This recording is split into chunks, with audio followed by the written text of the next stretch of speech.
I was sitting on my couch with my 8-year-old daughter Emma and 6-year-old son Jake, eating cold leftover pizza from our quiet Thanksgiving dinner, when I opened Facebook and saw the photo that changed everything. My brother Marcus had posted a picture of our entire extended family gathered around the dining room table in our childhood home. 23 smiling faces sharing turkey and gratitude. Grandparents, aunts, uncles, cousins, everyone. The caption read, "Family Thanksgiving, no drama, no disappointments."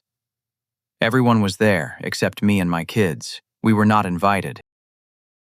Looking at that photograph felt like someone had reached into my chest and squeezed my heart until I could not breathe properly. Emma noticed my expression change and asked if everything was okay. I forced a smile and told her Daddy was just tired. But inside, I was drowning in a mixture of hurt and confusion that had been building for 2 long years. Ever since my divorce from Jennifer became final, my family had slowly but systematically cut me out of their lives. It started subtly. Fewer phone calls, shorter conversations, missed invitations to birthday parties and casual gatherings. Then it became more obvious. Last Christmas, I found out through a neighbor that my sister Sarah had hosted the family celebration, and I only discovered it when I drove by her house and saw all the familiar cars in the driveway. The official story, as I understood it from the few conversations I managed to have with family members, was that my conservative parents and extended relatives believed I had abandoned my responsibilities as a husband and father. They saw my divorce as evidence of moral failure, a selfish decision that hurt Jennifer and damaged my children. What they did not know, what I had never told a single soul to protect Emma and Jake from the ugly truth, was that Jennifer had been having an affair with her boss for 18 months before I filed for divorce. I discovered the affair accidentally when Jennifer left her phone unlocked and a text message from Derek Morrison popped up on the screen. Derek was not just any man. He was Marcus's best friend from college. Someone who had been to our house countless times, who had played with my children, who had shaken my hand and called me brother. The message was explicit and cruel, discussing how pathetic I was for not noticing what was happening right under my nose. For weeks after discovering the affair, I gathered evidence quietly. I hired a private investigator, documented everything, prepared for the inevitable confrontation. But when I finally sat Jennifer down to discuss what I had learned, she broke down crying and begged me not to destroy Derek's marriage or her relationship with my family. She promised to end the affair and try to rebuild our marriage if I would keep the secret. I wanted to believe her. I wanted to save my family and protect my children from the devastation of learning their mother had betrayed us all. So I agreed to keep quiet and try to work things out. For 3 months, we attended marriage counseling, went on date nights, tried to reconnect, but Jennifer never ended the affair. She just got better at hiding it. When I finally filed for divorce, I still said nothing about Derek. I let Jennifer and her lawyer paint me as the unstable husband who gave up on his marriage without trying to fix it. I let my family believe I was selfish and irresponsible because I thought protecting my children from the truth was more important than protecting my reputation. What I had not anticipated was how completely my family would turn against me, based on Jennifer's version of events. She told them I was emotionally absent, that I had refused marriage counseling, that I was already dating other women before the divorce was finalized. None of it was true, but Jennifer was always charming and convincing, and my family had known her for 10 years. When forced to choose sides, they chose hers. But there was something else about that Facebook photo that made my stomach drop, in a way my family's rejection could not. They were all sitting in our childhood home on Maple Street, the modest 3-bedroom ranch where Marcus, Sarah, and I had grown up. The same house where our parents had lived until they died in a car accident 3 years ago. The same house that I secretly owned. When our parents died, the will left the house to all 3 children equally, but Marcus and Sarah could not afford to buy out my portion, and none of us wanted to sell the property that held so many precious memories. The mortgage was manageable, but the taxes, insurance, and maintenance costs were stretching everyone's budgets. Marcus was struggling with his small business, and Sarah was raising 4 kids on a teacher's salary. So I did something I never told them about. I used money from my software consulting business to buy out their portions of the house completely, then arranged for a property management company to handle all expenses while letting Marcus and Sarah believe the bank had agreed to some kind of extended payment plan. For 3 years, I had been anonymously covering the mortgage, property taxes, homeowners insurance, landscaping repairs, and utilities. I wanted my brother and sister to have the security of staying in our family home without the financial stress, and I wanted my children to always have a place where they could connect with their grandparents' memory. The property management company I hired, Midwest Family Holdings, sent all correspondence directly to me and handled all maintenance requests without revealing my identity as the true owner.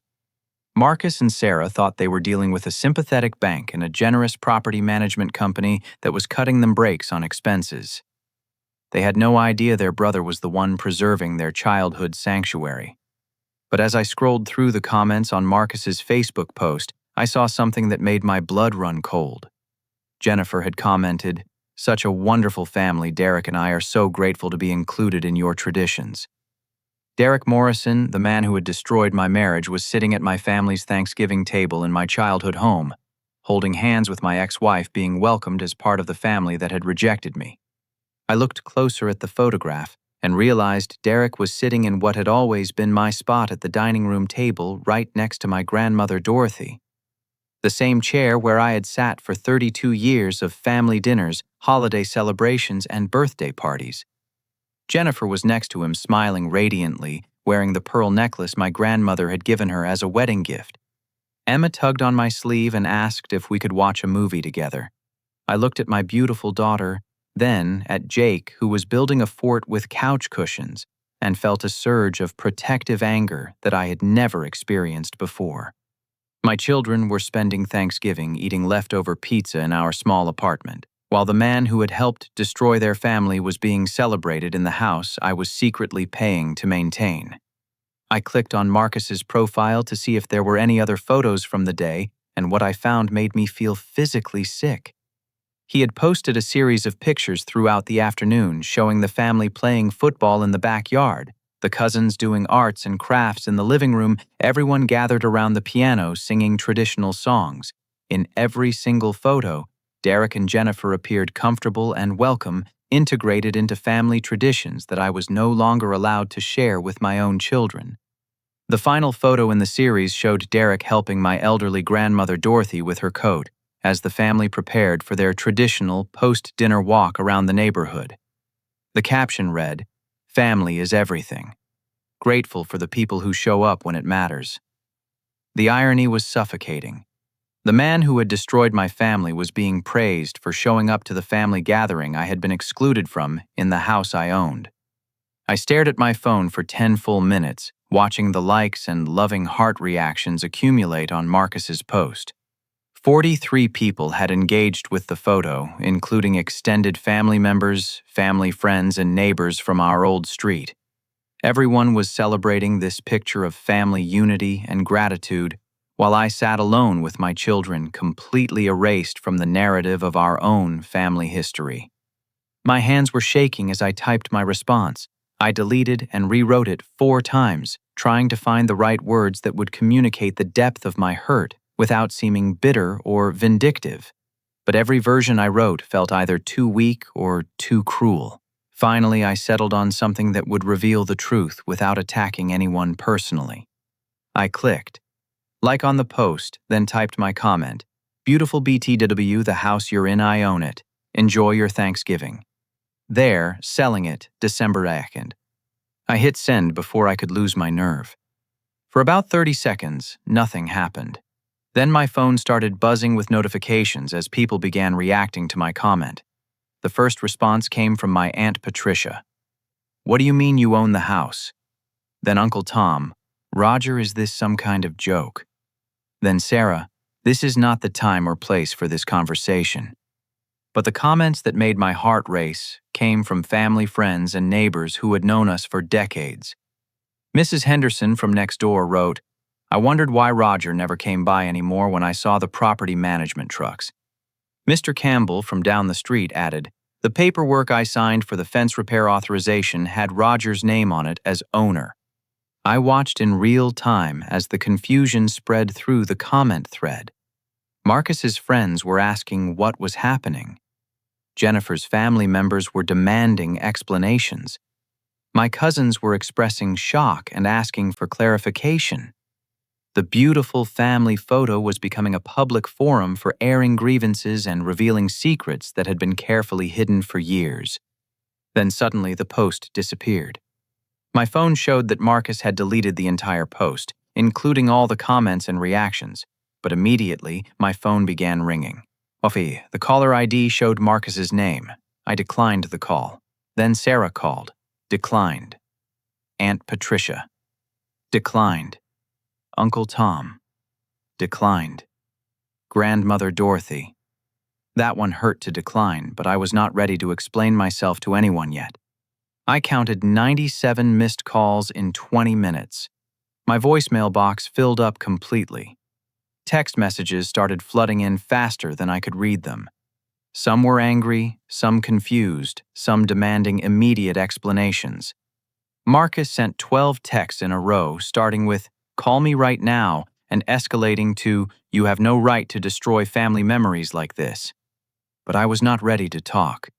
Instead, I called my attorney Patricia Wells, who had handled my divorce and the property purchase. Even though it was Thanksgiving evening, she answered after 2 rings. "Roger, is everything okay?" I explained what had happened, reading her the exact text of my Facebook comment.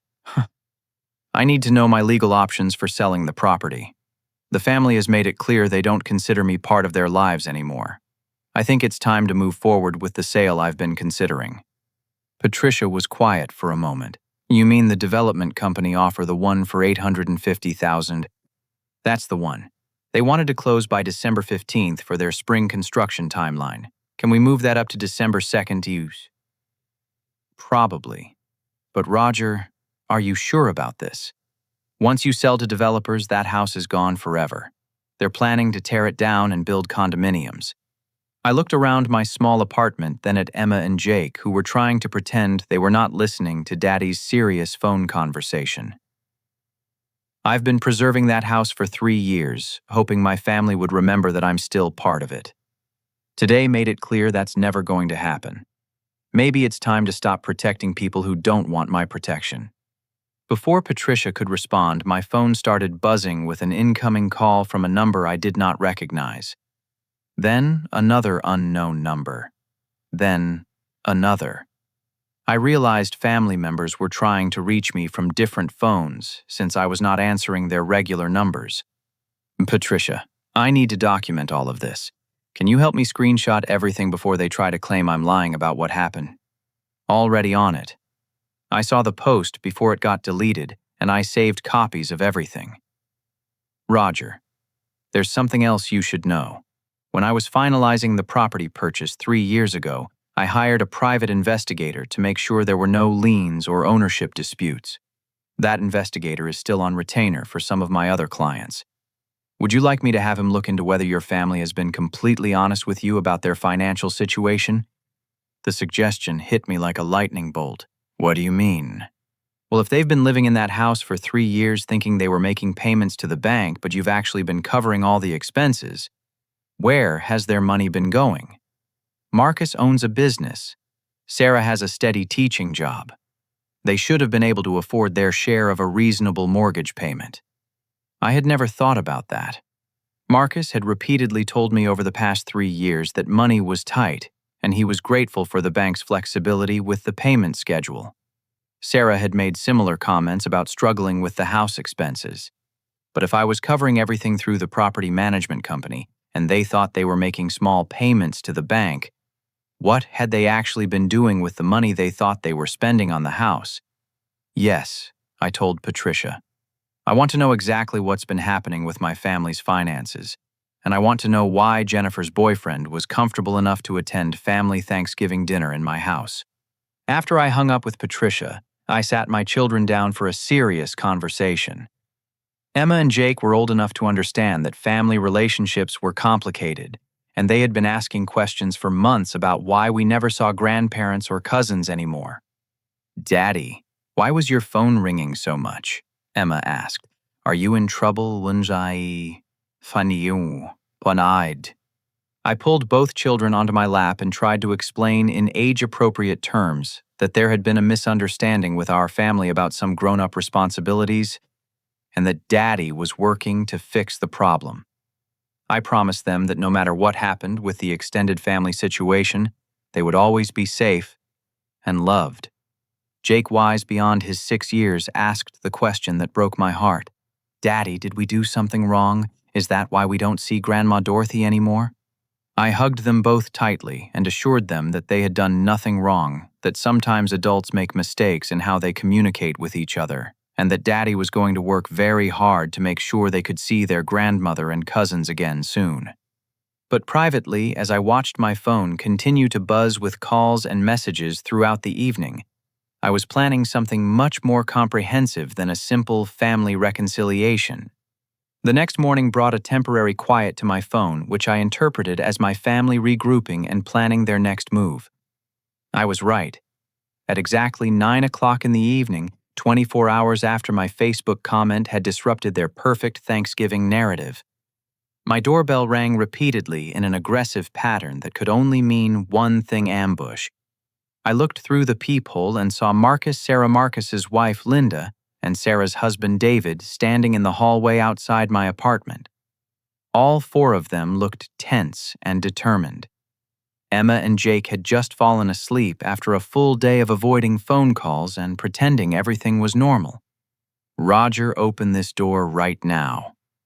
Marcus called through the hallway loud enough that I worried about waking the children and disturbing neighbors. We need to talk about this situation immediately. I opened the door but did not invite them inside. Keep your voices down. My children are sleeping and it's 9 o'clock on a Friday night. This is not an appropriate time for a family conference. Appropriate. Sarah's voice was shaking with emotion. You think it was appropriate to humiliate our entire family on social media with some ridiculous claim about owning our house? You think it's appropriate to threaten to sell our childhood home 2 days before Christmas shopping season, when you know we can't afford to buy it from whoever you think you're selling it to, Sido?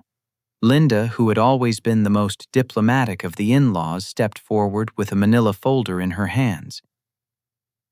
Roger, we brought all the paperwork from the house payments we've been making for the past 3 years. I think there's been some kind of mistake or misunderstanding about the ownership situation. Maybe we can clear this up quickly and move past this whole mess. I almost laughed. What paperwork would that be, Linda? Marcus pulled out his phone and showed me a banking app.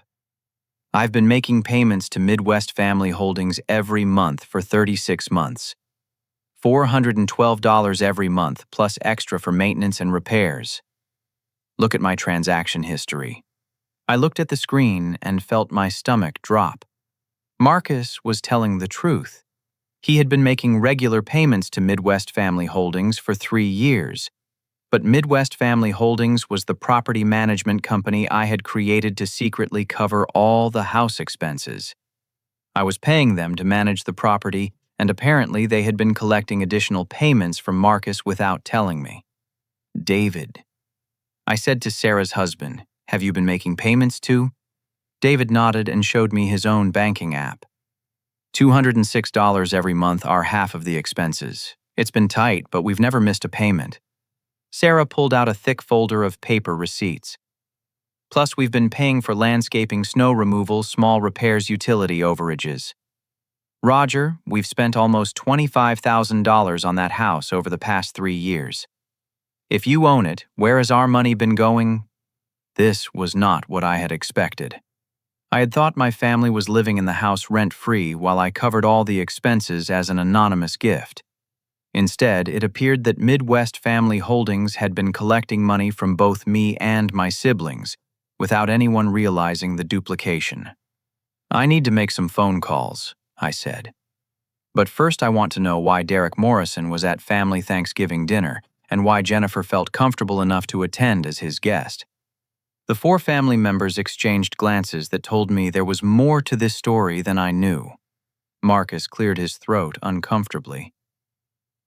Roger, we need to talk about the divorce situation. Jennifer has been telling us things about your behavior during the marriage that we found very concerning. She said you were emotionally abusive, that you refused to get counseling, that you abandoned the family financially. And you believed her without ever asking for my side of the story. Sarah stepped forward with tears in her eyes. She had documentation, Roger. Bank statements showing you had moved money out of joint accounts. Text messages where you said cruel things to her. A letter from her therapist confirming that she was experiencing emotional trauma from the relationship. I stared at my sister in disbelief. Jennifer showed you private bank statements and personal text messages. She was crying, Roger. She came to us after the divorce asking for emotional support because she said you had turned her own family against her with lies about an affair that never happened.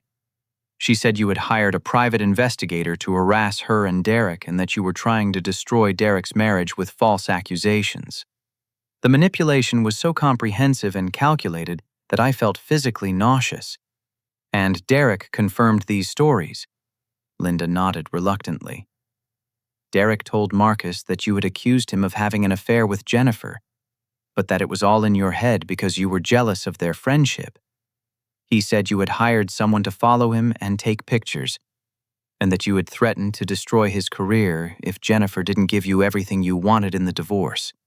I leaned against the doorframe, trying to process the scope of Jennifer's deception. She had not just hidden the affair from my family, she had convinced them that I was the unstable one for discovering it. Marcus, do you remember Derek's bachelor party 8 years ago? The one where you told me you were worried about him getting married because he had cheated on every girlfriend he had ever had. Marcus looked uncomfortable. People change, Roger. That was a long time ago. Do you remember when Derek got divorced from his wife 2 years ago, right around the time my marriage was falling apart? Did he ever tell you why his wife left him? He said they grew apart. Sometimes marriages just don't work out. I pulled out my phone and scrolled through my photos until I found what I was looking for. This is a picture Derek posted on Instagram 14 months ago. Look at the background. The photo showed Derek at a restaurant smiling at the camera, but reflected in the window behind him was another person taking the picture, a woman with long blonde hair wearing a distinctive blue scarf that I recognized because I had bought it for Jennifer as an anniversary gift. This was taken 6 months before I filed for divorce, Marcus.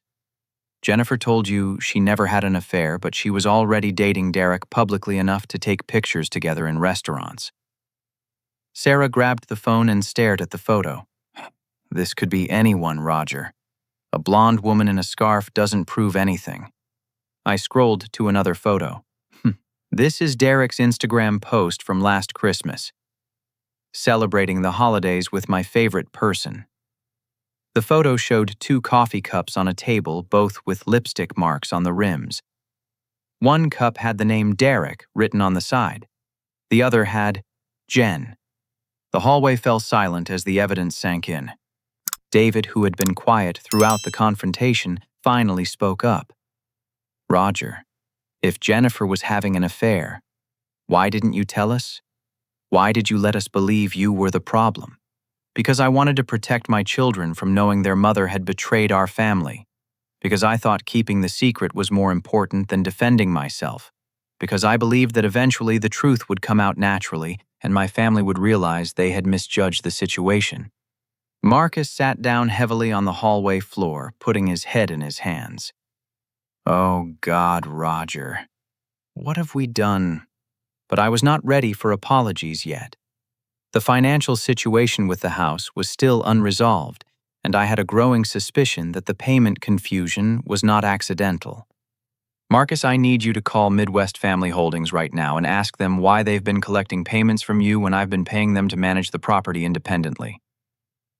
Marcus pulled out his phone and dialed the number from his banking app. The property management company's after-hours answering service picked up, but they were able to transfer him to an emergency contact for account inquiries. Yes. This is Marcus Thompson calling about payments to account number. He recited a long string of numbers. I need to understand why I've been making payments on a property that my brother says he owns. There was a long pause as Marcus listened to the response. His face went through a series of expressions: confusion, shock, anger, and finally what looked like terror. Are you sure about that? Can you email me the documentation right now? After he hung up, Marcus looked like he might be sick. "Roger, we have a big problem. Midwest Family Holdings says they've been collecting payments from me under a property maintenance agreement, but that all the payments have been going into an escrow account pending resolution of a fraud investigation." "What fraud investigation?" Sarah grabbed the phone from Marcus and called the number herself. After a 10-minute conversation that grew increasingly heated, she hung up and stared at us with wide eyes. "Roger, someone has been using the house address to secure loans and credit lines for the past 2 years. Midwest Family Holdings has been collecting our payments and holding them in escrow because the bank flagged multiple ownership claims on the property. They've been trying to contact the real owner to sort out the situation, but what? But the loan applications were submitted using your name and social security number, claiming that you had given permission for Marcus and me to act as property managers with borrowing authority." I felt the blood drain from my face. "How much money are we talking about?" Marcus pulled out a different folder and opened it with trembling hands. $50,000 in business loans for my marketing company. I used the house as collateral, but I thought it was legally acceptable because we were making the payments and maintaining the property. The pieces of the puzzle were falling into place in a way that made my chest feel tight with rage and betrayal. The next morning, I called in sick to work and drove directly to Patricia Wells's law office. I had spent the entire night researching loan fraud, identity theft, and property crimes, and I needed professional guidance before my family situation spiraled completely out of control. Patricia's office was in a converted Victorian house downtown, and she met me in her conference room with a pot of coffee and several thick file folders spread across the mahogany table. James Wilson, the private investigator she had recommended, was already there with his laptop open and a stack of printed documents. "Roger," Patricia said, "I need you to prepare yourself. James has been investigating your family's financial activities for the past 18 hours, and what he found is significantly worse than a simple property ownership confusion." James Wilson was a thin man in his 50s with gray hair and the kind of intense focus that made me understand why Patricia trusted him with sensitive cases. He handed me a bound report titled "Thompson Family Financial Investigation" and gestured for me to sit down. "Mr. Thompson, I've been examining bank records, property filings, loan documents, and social media activity for your family members and your ex-wife. What we've discovered suggests a coordinated effort to defraud you financially while simultaneously destroying your relationship with your children and extended family." He opened to the first page of the report, which showed a timeline of financial transactions beginning 6 months before my divorce was finalized. "Your brother Marcus has been intercepting mail addressed to your parents' estate for almost 3 years. The property management company Midwest Family Holdings has been sending regular reports to the house on Maple Street, but Marcus has been collecting those reports and apparently reading them to understand how the property ownership was structured. James showed me photocopies of several letters addressed to Estate of Robert and Margaret Thompson that contained detailed information about my financial arrangement with the property management company. The letters clearly identified me as the sole owner of the property and outlined my monthly payments for maintenance, taxes, and insurance. Once Marcus understood that you were the actual owner, he began using the property address and ownership documentation to secure loans for his business. But here's where it gets complicated. He didn't forge your signature or steal your identity in the traditional sense. Instead, he used a legal loophole. Patricia leaned forward and explained, "When your parents died, the will established a 3-way ownership structure before you bought out your siblings' portions. Marcus has been claiming that the original ownership arrangement is still in effect, and that he has the legal right to use the property as collateral, because the property management company never officially recorded the change in ownership structure." My head was spinning. "But I have a deed. I have documentation proving I own the house outright." "You do," James confirmed, "but Marcus filed paperwork with the county claiming that the deed was executed improperly and that the original 3-way ownership should be reinstated. He's essentially challenging your legal ownership while simultaneously borrowing money against the property." James flipped to another section of the report. "This is where your ex-wife and Derek Morrison come into the picture. Jennifer has been feeding information to Marcus about your financial situation, including details about your consulting business income, your retirement accounts, and your savings. He showed me printed screenshots of text message conversations between Jennifer and Marcus dating back 18 months. The messages were damning. Jennifer to Marcus. Roger transferred $60,000 out of our joint account last week. He's hiding money somewhere. Marcus to Jennifer. Can you get copies of his business banking statements? I need to know how much he's really worth for the house situation. Jennifer to Marcus. Derek says Roger hired a PI to follow us. We need to be more careful about what we put in writing. Marcus to Jennifer. If we can prove he's financially unstable, maybe we can get custody modified and force him to sell his share of the house. Patricia pointed to another exchange that made my hands shake with anger. Jennifer to Marcus. The kids have been asking why Daddy doesn't want to see them on holidays. I told them he has a new girlfriend who doesn't like children. Marcus to Jennifer. Good. The more distance we can create between Roger and the family, the easier it will be to resolve the property situation in our favor. Mr. Thompson. James continued. Your ex-wife has been systematically alienating your children from you while your brother has been attempting to steal your property. But it gets worse. He opened his laptop and showed me a series of bank transactions. Derek Morrison and your brother Marcus have been planning to refinance the house using fraudulent power of attorney documents. They found a mortgage broker willing to approve a $200,000 cash-out refinance based on an inflated property appraisal. The plan was sophisticated and cruel. Marcus would challenge my ownership of the house in court, creating enough legal confusion to delay any resolution for months. During that time, he and Derek would refinance the property and split the cash. By the time the ownership dispute was resolved, the house would be encumbered with a massive mortgage that I would be responsible for paying, while Marcus and Derek would have disappeared with the money.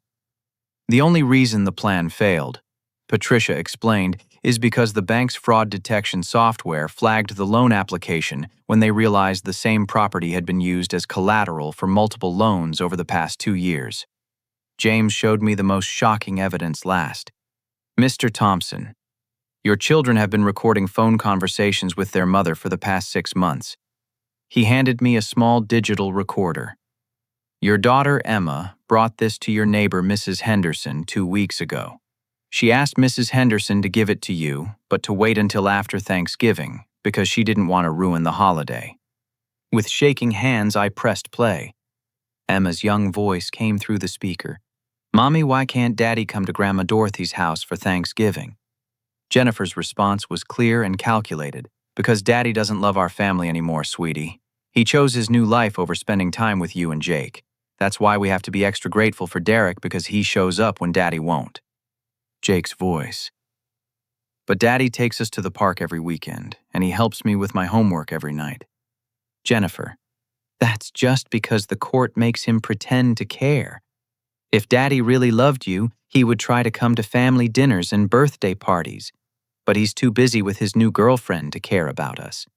Emma. Daddy doesn't have a girlfriend, Mommy. Jennifer. Emma, don't argue with me about grown-up things you don't understand. Daddy told me he doesn't want to be part of our family anymore. That's why we live in this small apartment instead of a nice house like Derek has.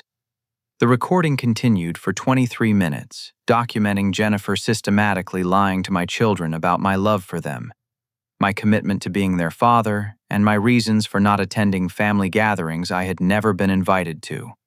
But the final part of the recording was what broke my heart and filled me with determination to fight back. Jake, Mommy, I want to call Daddy and ask him to come to Thanksgiving. Jennifer, Jake, if you call Daddy about Thanksgiving, it will hurt his feelings because he'll have to lie to you about why he can't come. It's better if we just don't invite him, so he doesn't have to feel bad about saying no. Emma, I don't think Daddy would say no, Mommy. I think Daddy would be happy if we invited him. Jennifer, Emma, you're 8 years old.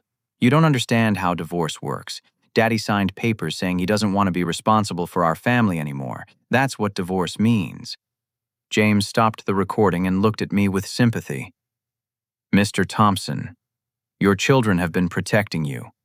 They've been pretending to believe their mother's stories while secretly recording evidence that she's been lying to them. Your 8-year-old daughter understands that something is wrong with the situation, and she's been trying to document the truth. Patricia handed me a tissue as I tried to compose myself. Roger, we have enough evidence to file criminal charges against Marcus for loan fraud, against Derek for conspiracy to commit mortgage fraud, and against Jennifer for parental alienation and conspiracy. But before we involve law enforcement, I want to give you the opportunity to handle this as a family matter. She opened another folder and showed me a comprehensive legal strategy. We can offer your family a choice. They can accept a structured resolution that protects everyone's interests while ensuring you regain your rightful place in the family, or they can face the full legal consequences of their actions. James added, we also have enough evidence to modify your custody arrangement immediately. Jennifer's pattern of alienation and her conspiracy with Derek to defraud you would be more than sufficient for a judge to award you primary custody and restrict her visitation. I looked at the evidence spread across the conference table, financial documents, proving systematic fraud, recorded conversations, revealing emotional manipulation of my children, and a conspiracy involving my own brother to steal my property and destroy my relationship with my family. For 3 years, I had been trying to protect everyone by staying quiet about the truth. I had covered my family's expenses, secretly absorbed Jennifer's lies about our marriage, and accepted my family's rejection to avoid conflict. But my silence had only enabled more betrayal and hurt my children in ways I was just beginning to understand. It was time to stop protecting people who had been actively working to destroy me. Patricia's conference room felt like a war room as we spent the next 4 hours crafting a comprehensive response to 3 years of systematic betrayal. I had gone from victim to strategist, and I was determined to ensure that justice was served while protecting the relationships that could still be salvaged. First, Patricia explained, spreading legal documents across the table. We need to address the immediate property situation. Instead of selling to the development company, I recommend transferring the house into a family trust with very specific conditions.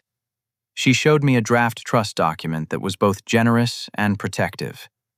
You would remain as the sole trustee with complete decision-making authority. Your grandmother Dorothy would be granted lifetime residence in the house with professional care services funded by the trust. Marcus would avoid criminal prosecution for the loan fraud, but only if he makes full restitution and issues a public apology acknowledging his wrongdoing. James Wilson had prepared detailed documentation of every fraudulent transaction. The total amount Marcus needs to repay is $67,000, $50,000 in fraudulent loans, plus $17,000 in interest and fees that were charged to accounts using your name and credit. The trust structure would also require Sarah to participate in family therapy sessions to address the breakdown in communication that had allowed the situation to develop. Sarah was not directly involved in the fraud, Patricia noted, but she enabled it by refusing to verify Marcus's claims about the property ownership and by participating in your exclusion from family gatherings. But the most important element of our strategy involved my children and their relationship with Jennifer. Patricia had consulted with a family court specialist who confirmed that the recorded evidence of parental alienation was sufficient to modify our custody arrangement immediately. Jennifer has been systematically undermining your relationship with Emma and Jake, the specialist had explained. Courts take this very seriously because it's considered a form of child abuse. The fact that your children have been secretly recording these conversations and asking neighbors to help them preserve evidence shows they understand something is wrong with their mother's behavior. However, instead of seeking to terminate Jennifer's parental rights completely, I decided on a more measured approach that would prioritize my children's emotional well-being over my desire for revenge. I want Jennifer to have the opportunity to rebuild her relationship with Emma and Jake, I told Patricia. But only after she completes a parenting course, attends therapy to address her manipulation tactics, and acknowledges the damage she's caused. Patricia drafted a comprehensive custody modification that would grant me primary physical custody while providing Jennifer with supervised visitation until she completed court-mandated counseling. The supervision requirement isn't punitive, she explained. It's protective. Jennifer needs to demonstrate that she can interact with the children without manipulating them or undermining your role as their father. Derek Morrison presented a different challenge. His involvement in the mortgage fraud scheme was clearly criminal, but his relationship with Jennifer complicated the situation. James had discovered that Derek had fled town immediately after Thanksgiving, apparently aware that his fraudulent activities were about to be exposed. He withdrew $20,000 from his business account on Friday morning and told his employees he was taking an extended vacation. His apartment lease was terminated early, and his mail is being forwarded to an address in Colorado. We can't let him escape accountability, I insisted. Derek didn't just commit fraud. He destroyed my marriage and then participated in a conspiracy to steal my property. Patricia agreed to file criminal charges against Derek regardless of whether he could be located immediately. Financial fraud has a long statute of limitations. Even if Derek stays hidden for several years, we can pursue prosecution whenever he surfaces. But our strategy also included positive elements designed to rebuild family relationships rather than simply punish wrongdoing. The family trust would fund regular gatherings where everyone could reconnect in a neutral environment. Grandmother Dorothy's care needs would be met professionally, removing the financial stress that had contributed to family tensions. Marcus would have the opportunity to rebuild his business legally while making restitution for his mistakes. The goal, Patricia summarized, is accountability without permanent destruction of family bonds. We agreed to present this proposal to my family within 72 hours. They would have the choice to accept the trust arrangement and legal resolution or face criminal prosecution and permanent estrangement. But first, I needed to have a conversation with my children about everything that had been happening. That evening, I sat Emma and Jake down in our small living room with hot chocolate and explained that Daddy had learned some important information about why our family situation had been so confusing lately. Emma, Mrs. Henderson, gave me the recording you made. You and Jake have been very brave to document what Mommy was telling you, even though it must have been scary to realize that some of the things she said weren't true. Emma started crying immediately. Daddy, I knew you didn't have a girlfriend, and I knew you would come to Thanksgiving if someone invited you. Mommy kept saying things that didn't make sense. Jake, who had been quietly playing with building blocks while listening, looked up with his serious 6-year-old expression. Daddy, are you going to get in trouble for making Mommy mad? I pulled both children onto my lap and explained that sometimes grown-ups make mistakes in how they treat each other, and that Daddy was working to fix those mistakes so our family could be happier and more honest. The most important thing I want you both to understand, I told them, is that none of the problems between the grown-ups in our family were caused by anything you did wrong. Emma and Jake are perfect children who deserve to feel safe and loved by all the adults in their lives. Emma asked the question I had been dreading. Daddy, are we going to live with you all the time now, or do we still have to live with Mommy sometimes? I explained that Mommy was going to work with some helpers to learn better ways to talk to children about family situations, and that until she finished learning those new skills, they would live with Daddy and visit with Mommy when a helper was present to make sure everyone felt comfortable. Will we see Grandma Dorothy again? Jake asked. Yes, buddy. Daddy is working to make sure we can see Grandma Dorothy and all our cousins very soon. In fact, Daddy is planning a special Christmas dinner where everyone can be together again. But privately, I knew the next 72 hours would determine whether my family could be salvaged or whether the damage from 3 years of lies and betrayal was too extensive to repair. I chose Christmas Eve for the confrontation because I wanted my family to understand the full weight of what they had lost and what could still be saved. I rented a large conference room at the downtown library that would feel neutral and professional, and I asked Patricia to be present as a witness to whatever agreements we reached. Marcus arrived first, looking haggard and nervous. He brought a cashier's check for $67,000 and a handwritten letter that I assumed was his apology. Sarah came with David and their 4 children, which surprised me because I had expected the conversation to be adults only. Aunt Patricia and Uncle Tom arrived together along with my grandmother Dorothy in her wheelchair. Jennifer attempted to attend, but I had prepared for that possibility. Patricia intercepted her at the library entrance and served her with a restraining order that prohibited contact with me or my children pending resolution of the custody modification case. Jennifer. I heard Patricia say through the lobby windows, "You're welcome to wait in the parking lot if you want to be available for questions, but you cannot participate in this family meeting." Once everyone was seated around the large conference table, I stood up and addressed my family formally. 3 days ago, I posted a comment on social media that revealed I owned our childhood home. That comment started a chain of discoveries that has fundamentally changed how I understand my relationship with this family. I handed each person a copy of the investigative report that James Wilson had prepared, highlighting the sections relevant to them. Please take 5 minutes to read through the evidence of what has been happening in our family for the past 3 years. The silence in the conference room was broken only by the sound of pages turning and occasional gasps as family members absorbed the scope of the deception. Grandmother Dorothy, who had been quiet since arriving, was the first to speak. "Marcus, did you really use Roger's identity to borrow money against the house?" Marcus's voice was barely audible. "Yes, Grandma. I thought Roger had abandoned the family and I thought the house belonged to all of us. I was trying to save my business and I convinced myself that borrowing against the property was justified because Roger didn't seem to care about maintaining family relationships." Uncle Tom set down his copy of the report and stared at Marcus with disappointment. "Nephew, what you did was steal from your own brother. There's no justification for that." Sarah was crying as she read the transcript of Jennifer's recorded conversations with Emma and Jake. "Oh my God, Roger. She was lying to your children about you. She was making them think you didn't love them." Aunt Patricia, who had always been the family mediator, looked devastated. "Roger, we failed you completely. We believed Jennifer's stories without ever asking for your side, and we excluded you from family gatherings based on lies. How can you ever forgive us?" I had prepared for anger and defensiveness, but the genuine remorse from most of my family members was almost harder to handle than their previous rejection. "The forgiveness will come with time," I said. "What matters now is how we move forward together."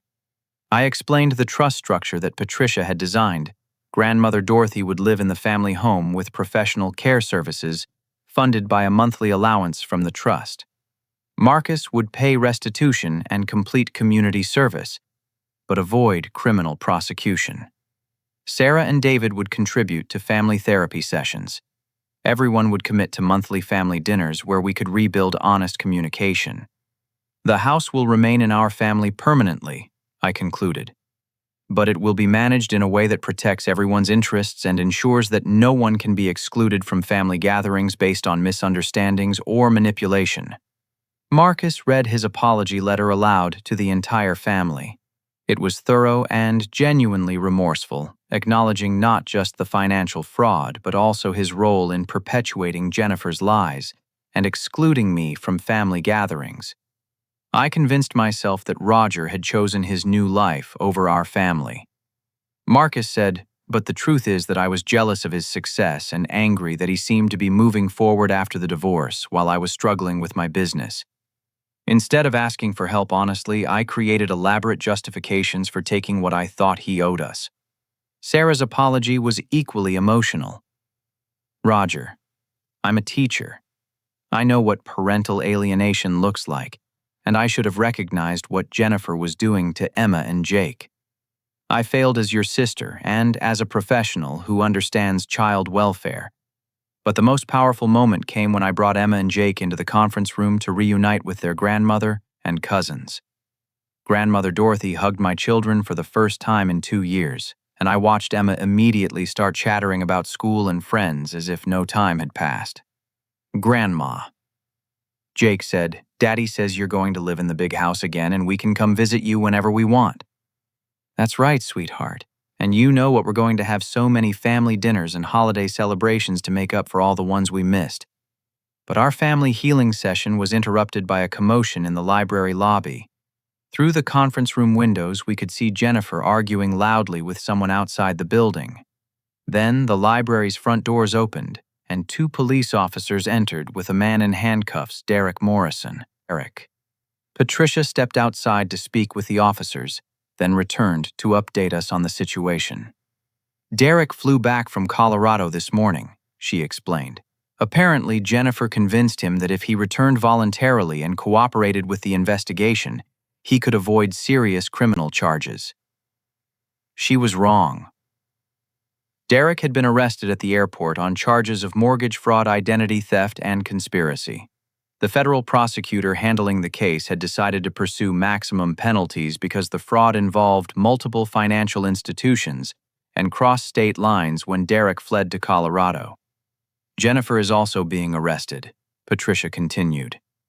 Not for the financial crimes, but for violating the restraining order by contacting Derek and encouraging him to return. She also violated the custody agreement by attempting to pick up Emma and Jake from school yesterday without authorization. The police officers asked to speak with me privately about pressing additional charges related to the parental alienation evidence.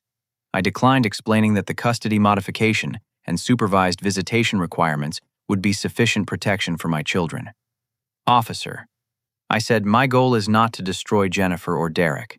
My goal is to protect my children and rebuild my family relationships.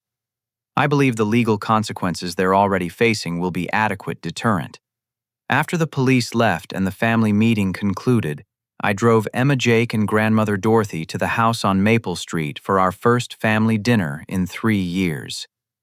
Sarah and David brought their children, and Marcus and Linda joined us with homemade desserts and genuine smiles.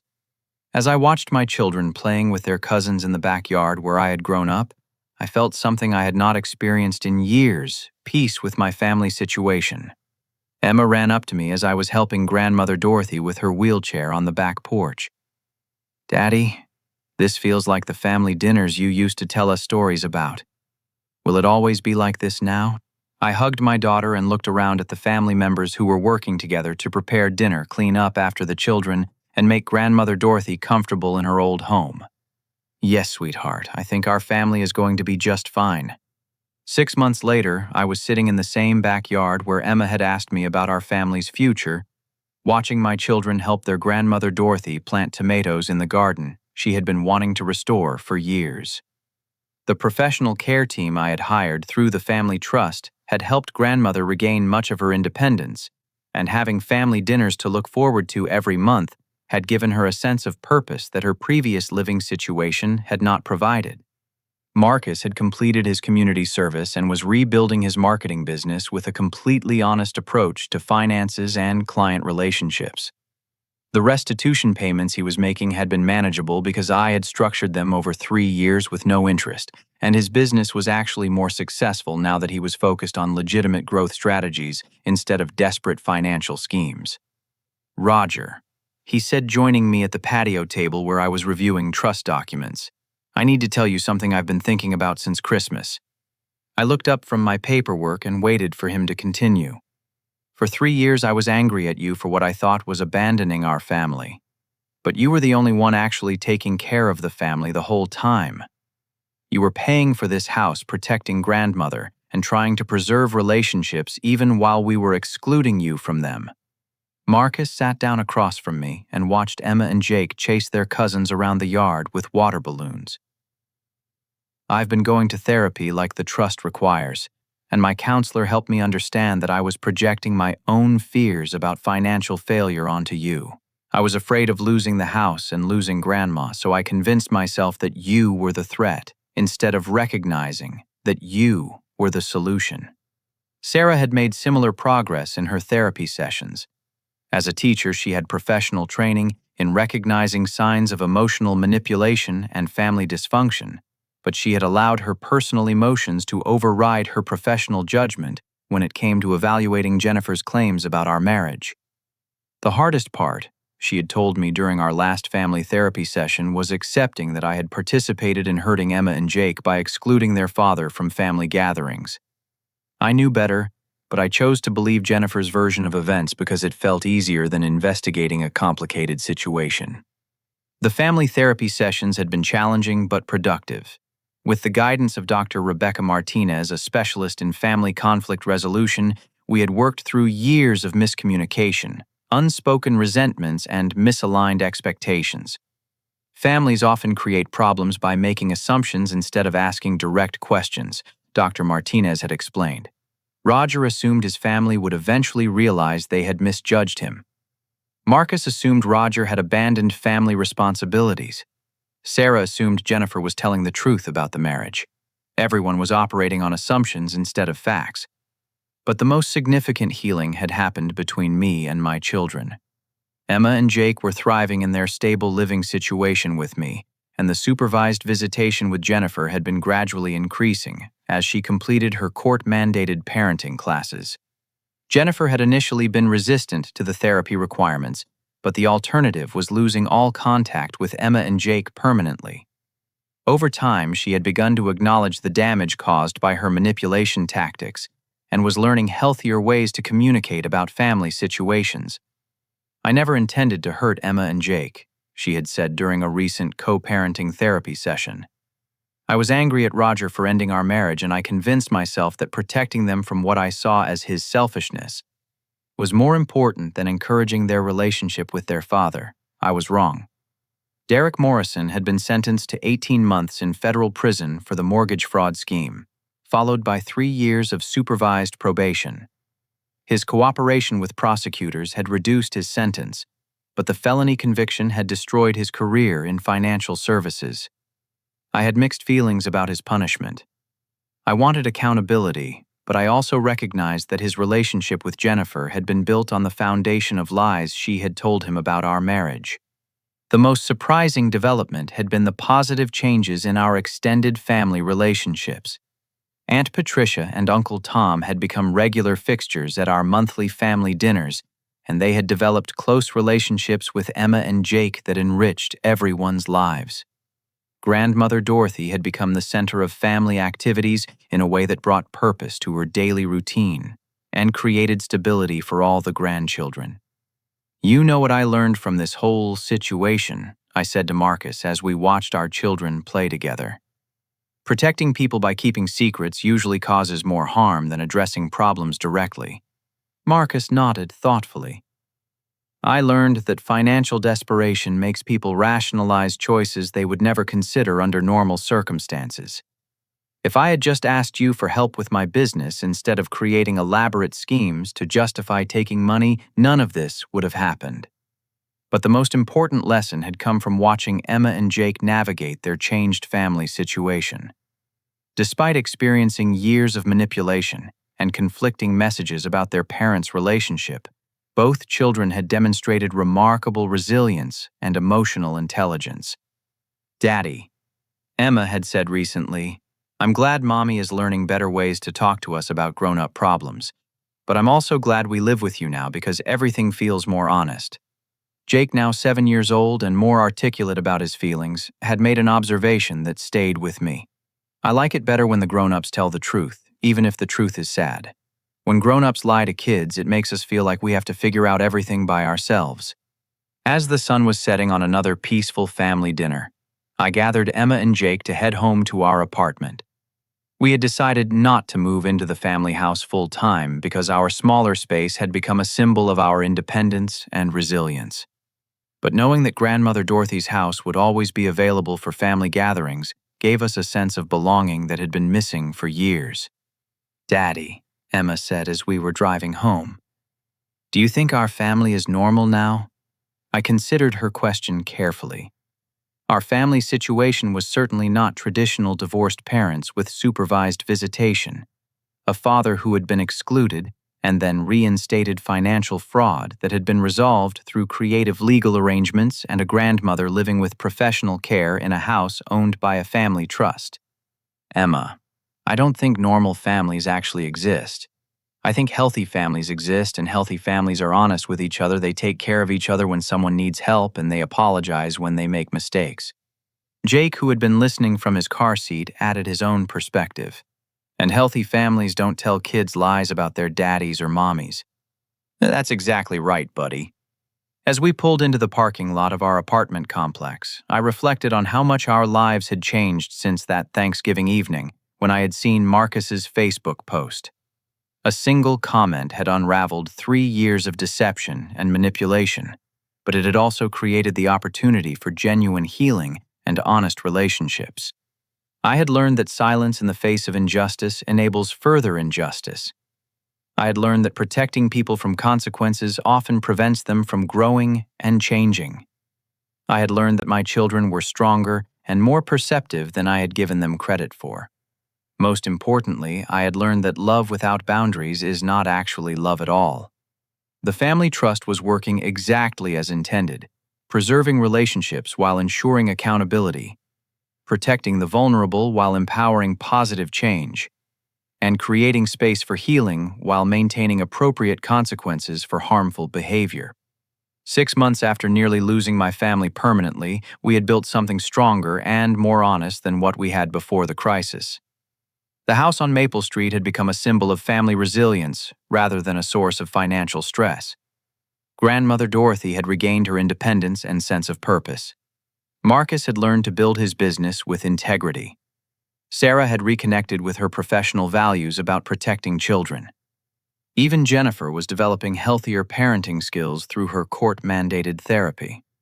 But perhaps most importantly, Emma and Jake had learned that they could trust their father to protect them, even when that protection required difficult conversations and uncomfortable changes. They had learned that honesty, even when it revealed painful truths, was the foundation of genuine love and security. As we climbed the stairs to our third-floor apartment, I felt grateful for the crisis that had forced our family to confront years of accumulated dysfunction. Sometimes the greatest gift you can give people you love is refusing to enable their harmful behavior. Sometimes the most loving thing you can do is enforce boundaries that require everyone to grow. Have you ever found yourself protecting people by staying silent about problems that needed to be addressed directly? Sometimes our desire to keep peace actually prevents real peace from developing. I'd love to hear your thoughts about finding the balance between family loyalty and personal boundaries in the comments below. If this story resonated with you, please give it a like and share it with someone who might benefit from thinking about these family dynamics. And don't forget to subscribe for more stories about finding strength and wisdom through life's most challenging relationships. Thank you for taking this journey with me, and I hope your own family relationships are built on the honest foundation that leads to genuine love and lasting peace.